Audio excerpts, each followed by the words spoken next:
একজন স্বামী তার স্ত্রীকে কখন পাগলের মতো ভালোবাসে জানেন? এক বৃদ্ধা মহিলার সাক্ষাৎকার, যিনি তার স্বামীর সাথে সফলতার সাথে কাটিয়ে দিলেন দীর্ঘ 50টি বছর। তাদের জীবন শান্তিতে ভরপুর ছিল, ঝগড়া তো দূরের কথা, দাম্পত্য জীবনে কখনো কথা কাটাকাটি পর্যন্ত হয়নি। একজন সাংবাদিক এই বৃদ্ধার কাছে তার 50 বছরের স্থায়ী সফলতার রহস্যের ব্যাপারে জানতে চাইলেন। কি ছিল সেই রহস্য?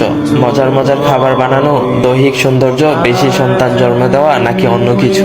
বৃদ্ধা তখন বললেন, দাম্পত্য জীবনের সুখ শান্তি প্রথমত হলো আল্লাহর ইচ্ছা অথবা স্ত্রীর হাতেই। একজন স্ত্রী চাইলে তার ঘরটাকে জান্নাতের টুকরা বানাতে পারেন, আবার চাইলে এটাকে জাহান্নামে পরিণত করতে পারেন। তখন সাংবাদিক বললেন, কিভাবে? অর্থ দিয়ে নাকি? তখন বৃদ্ধা মহিলা বলেন, তা তো হতেই পারে না, কেননা অনেক অর্থশালী মহিলা আছেন যাদের জীবনে দুঃখ আর দুর্দশার শেষ নেই, যাদের স্বামী তাদের কাছে ভিড়তেই চায় না। তখন সাংবাদিক বললেন, সন্তান জন্ম দেওয়া নাকি?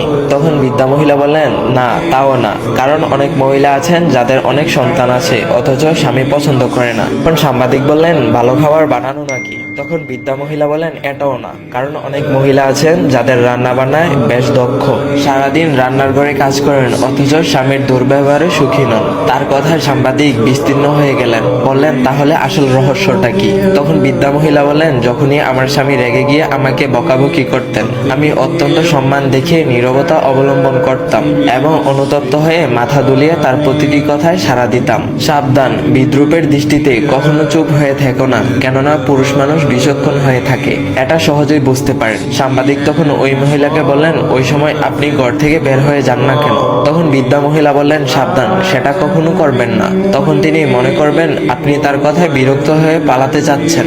আপনার উচিত চুপ থেকে ওর প্রতিটি কথায় হাসুচোখ সাড়া দেওয়া। অতঃপর আমি তাকে বলি, আপনার শেষ হয়েছে, এবার আমি যেতে পারি?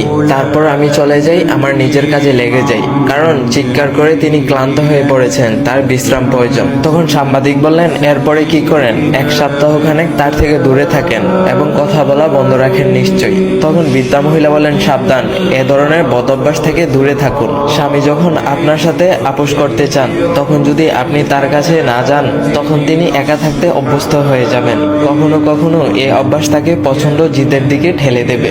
তখন সাংবাদিক বললেন, তাহলে কি করবেন তখন? তখন বৃদ্ধা মহিলা বলেন, 2-3 ঘন্টা পর 1 গ্লাস দুধ বা 1 কাপ চা নিয়ে তার কাছে যাই আর বলি, নিন, এগুলো খেয়ে নিন, আপনি খুব ক্লান্ত। এর সময় তার সাথে অত্যন্ত স্বাভাবিকভাবেই কথা বলি। তারপর তিনি বলেন, রাগ করেছো? আমি তখন বলি, না। তারপর তার দুর্ব্যবহারের দুঃখ প্রকাশ করেন এবং স্নেহের ভালোবাসার কথা বলেন। তখন সাংবাদিক বললেন, আপনি কি তার কথা তখন বিশ্বাস করেন? তখন বৃদ্ধা মহিলা বলেন, অবশ্যই, কেন নয়। শান্ত থাকা অবস্থায় যা বলেন তা বিশ্বাস না করে রাগান্বিত অবস্থায় যা বলেন তা বিশ্বাস করব নাকি? তখন সাংবাদিক বললেন, তাহলে আপনার ব্যক্তিত্ব?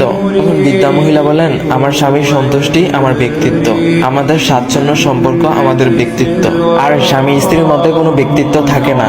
যার সামনে তুমি পুরোপুরিভাবে বস্তুমুক্ত হয়েছ, তার কাছে আবার কিসের ব্যক্তিত্ব?